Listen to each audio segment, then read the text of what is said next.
Bismillah. Bismillah. So I had a lot of many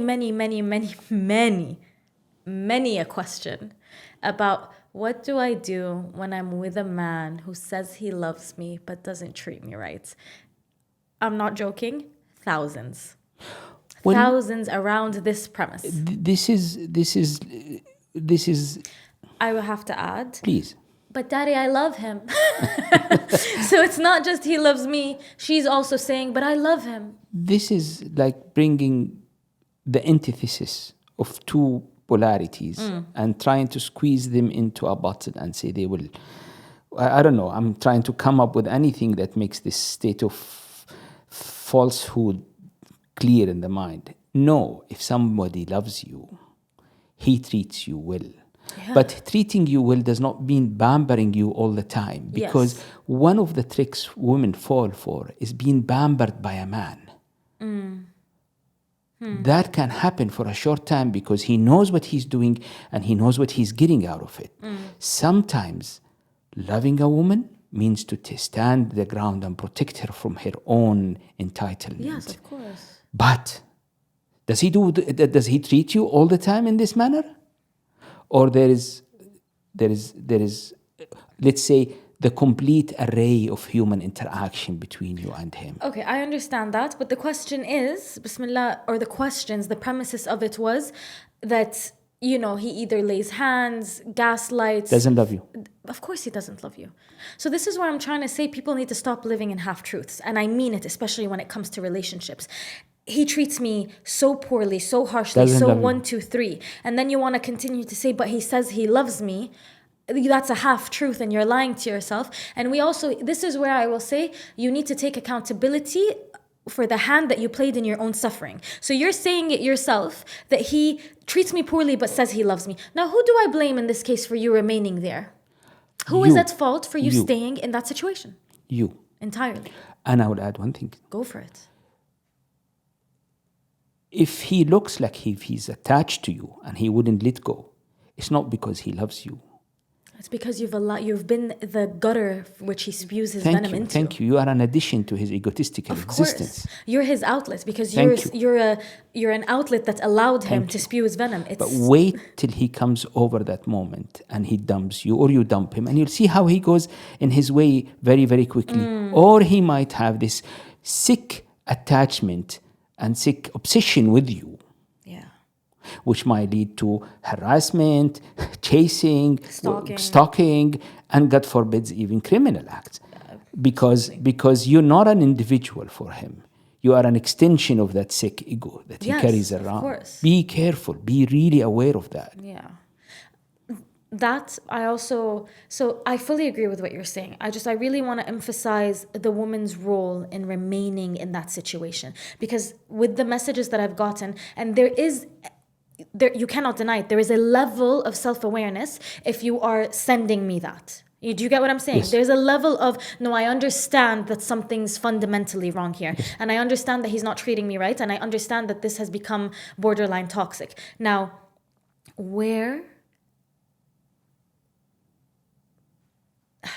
call it victim blaming, sure, I don't care. You need to acknowledge the hand that you played in your own suffering. Now there is a level of self-awareness and you've acknowledged that you're in a relationship that's toxic and he's not treating you right, and you remain. So who is to blame at this point?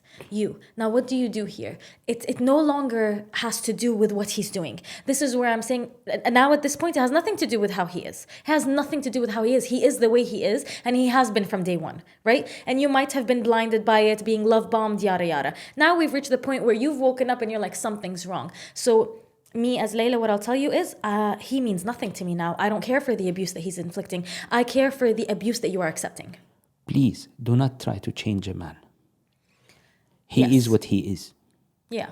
If he's abusive, regardless of how many times he promises you he will change. And this is coming from a man. Yeah, of course.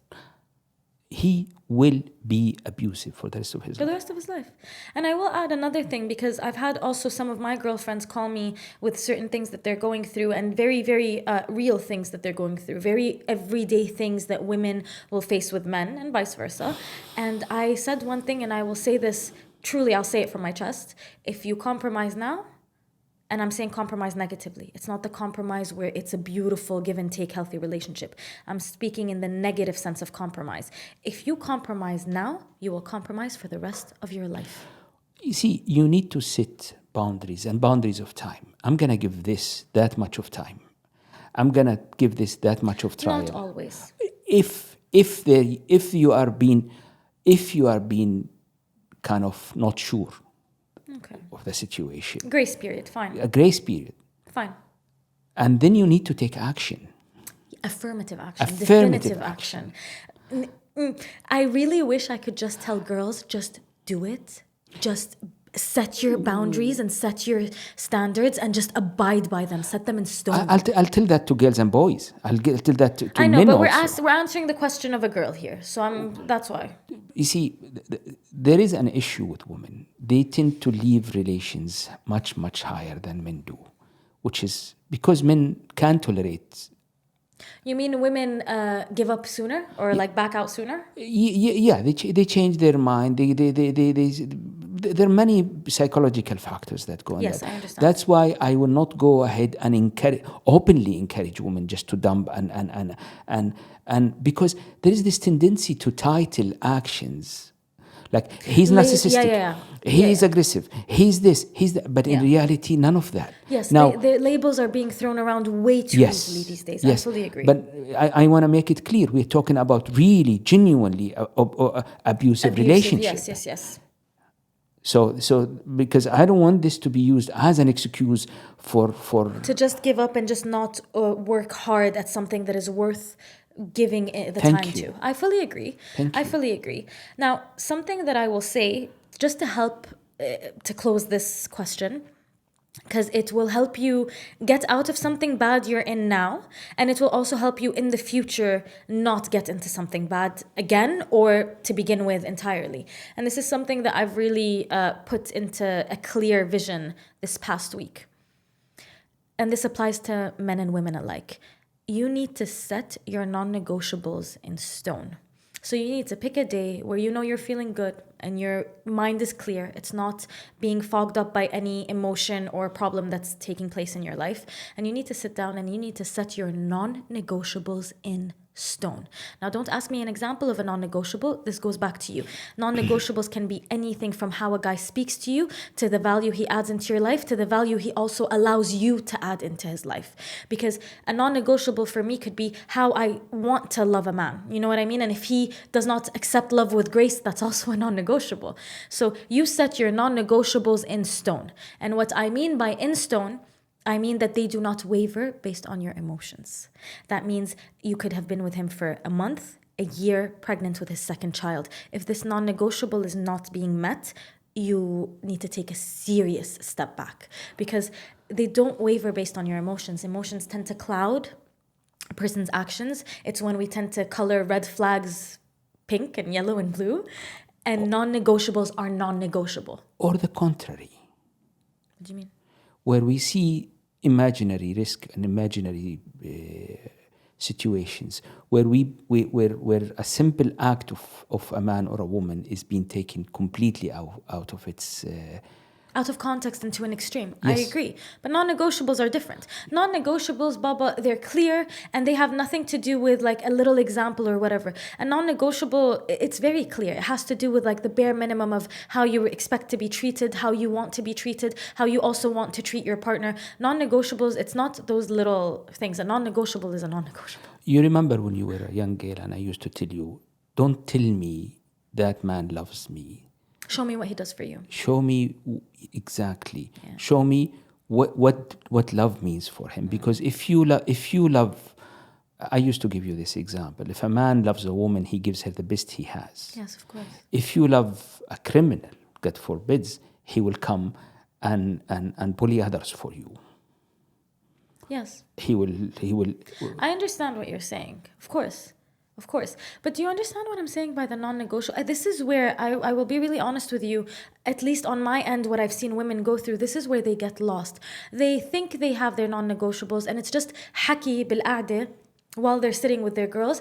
I want a man to do 1, 2, 3 for me. And they think, khalas, they know their standards and their morals. And then a dude comes, barely ticks a few of those boxes, a few other boxes are gray and murky, a few other red flags arise, but then because their non-negotiables aren't set in stone and feelings have already entered the chat, we don't know what to do anymore. So solid advice, I will say this very, very clearly. Men and women alike, set your non-negotiables in stone. And your non-negotiables when it comes to a partner in a relationship do not waver based on your feelings. They do not change if it's been a month, 2, 3, if you're in love or you're not. Non-negotiables are non-negotiable.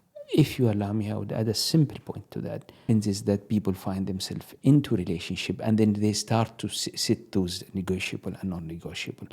But what happens is you pick the wrong partner to begin with. Exactly. Yeah, of course. Of course. So if you have clarity of what you want, and if you have clarity of what you can give and what you are capable of giving, and if you have clarity of what you expect from the other person, you will, because we take the wrong decisions under a sense of desperation. One of my most viral videos. Yeah. I know. Wait, it's just like, if I let go of these chains, where am I gonna find someone like her? Yeah, where are you gonna find someone to abuse you? Wallahi, I'll throw a rock in any direction and find 10. I remember my child at 9 or 10 coming home crying because his crush left him for another girl, for another boy, I'm sorry. And I'm like, come here. Come here, sit. Tell me how many women in the world, huh? If you're gonna tell me that out of those, I don't know how many billion females there, that's the only one you will find right for you, you have a serious problem. Yeah, of course. See, believe in the generosity of the Creator. Ameen.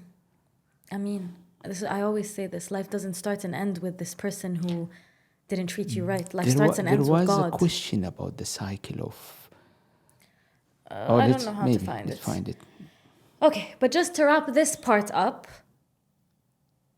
if you doubt he's abusing you and he's toxic, and if you doubt she's abusing you and she's toxic, most likely she is. But also define the parameters of what is actually toxicity and what is not. And number 3, before you enter a relationship, for the love of God and everything good in this world, set your non-negotiables. Know exactly what it is that you want. Don't waver with them. Your non-negotiables are set in stone. They don't waver based on your emotions because your emotions change every other minute. Thank you very much. That wraps up part 2.